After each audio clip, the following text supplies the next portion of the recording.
Hey yo guys, what's up? Your boy Fire is back, and today tuturuan ko naman kayo kung paano gawin yung Korean background or index around. It is like this. Yan. So, bago ko simulan to, check nyo rin yung aking YouTube channel.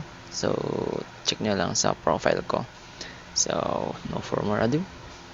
Hikso! Naggulo pa yung camera. So, yan. So, tuturo ko sa inyo ngayon is the Korean back. So, ang need ko lang dito is tatlong daliri ulit. Kagaya ng thumb around and thumb around reverse. So, ngayon, hindi peace sign ang gagamitin natin, which is heart shape. Heart shape. Yan, heart shape.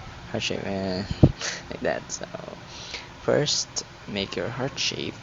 Then, yung baba ng pen spin nyo is dito sa index, then itong thumb nyo is nandito, so heart talaga siya.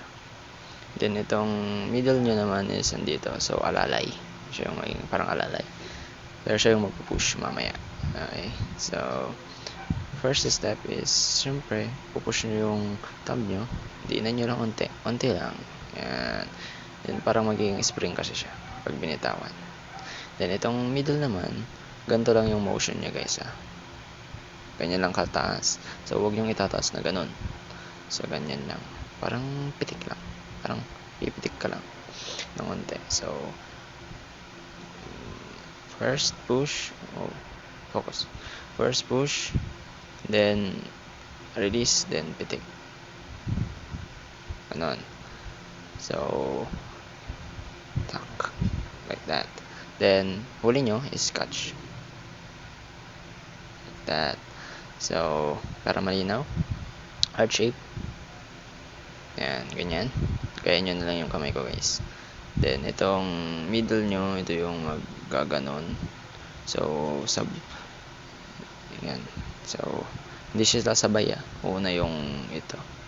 Pero, unti lang naman. Like that.